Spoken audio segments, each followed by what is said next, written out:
వాళ్ళు, అధికారంలో ఉన్నప్పుడు పోలీసుల చేత దాడులు చేయించిన వాళ్ళు, చివరికి భార్యాభర్తలు మాట్లాడుకుంటుంటే టెలిఫోన్ సంభాషణలు విన్న వాళ్ళు, ఇక ఎప్పటికీ అధికారం మాదే, మమ్మల్ని ఓడించేవాడు లేడు అని విర్రవీగిన వాళ్ళను యశస్విని ఒక చిన్న అమ్మాయి 50,000 ఓట్లతోని బండకేసి కొట్టింది. రాజకీయాలలో కొండ, కాకలు తీరిన బండ అన్నాడు. కానీ మీ ఆడబిడ్డ ఒక్క దెబ్బ కొడితే బండ పక్కన 2 ముక్కలైంది. ఇది ఈ ప్రాంతంలో ఉన్న చైతన్యం. ఈ గెలుపు నాదో యశస్వినిదో కాదు, ఈ గెలుపు మీది. మీలో ఉన్న చైతన్యం, మీలో ఉన్న భావ ఆవేశం ఈనాడు ఈ ప్రాంతంలో 12 సీట్లకు 10 సీట్లను గెలిపించి ఈరోజు ప్రజాపాలన ప్రభుత్వాన్ని ఏర్పాటు చేసింది.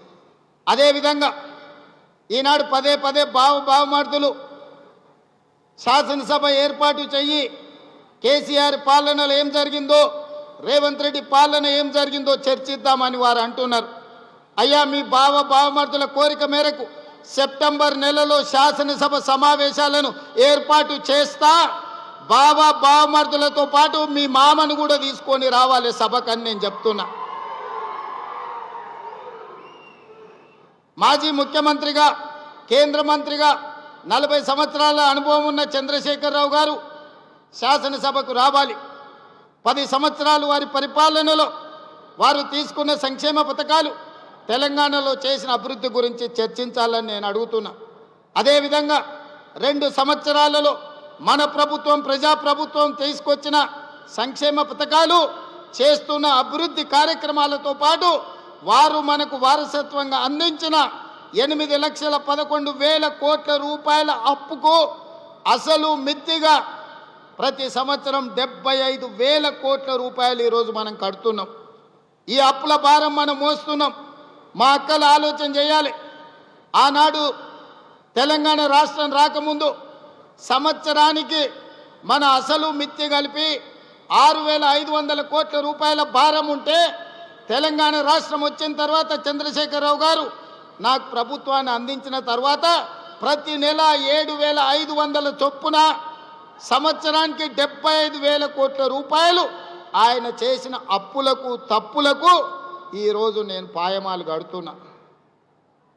అనుభవం తక్కువైనా, వయసు చిన్నదైనా, మీకు మాట ఇచ్చిన మాట నిలబెట్టుకోవాలి. ఇచ్చిన మాట నిలబెట్టుకోవడానికి అవసరమైతే మట్టిలో కలిసినా సరే మాట తప్పేది లేదు, మడమ తిప్పేది లేదు అని ఈనాడు మీకోసం రోజుకు 18 గంటలు నిరంతరం పనిచేస్తున్నాం. ఏ రోజైనా 32 నెలల్లో 3 గంటలైనా నేను సెలవు తీసుకున్న సందర్భం ఉన్నదా? మీరు ఒక్కసారి ఆలోచన చేయండి.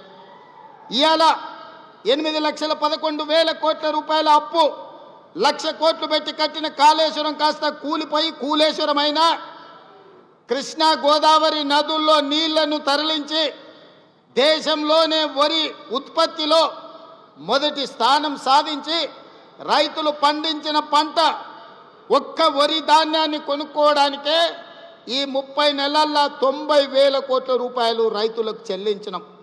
ఇది మన ప్రభుత్వం ఇందిరమ్మ పాలనలో రైతులను ఆదుకున్న మాట వాస్తవం కాదా?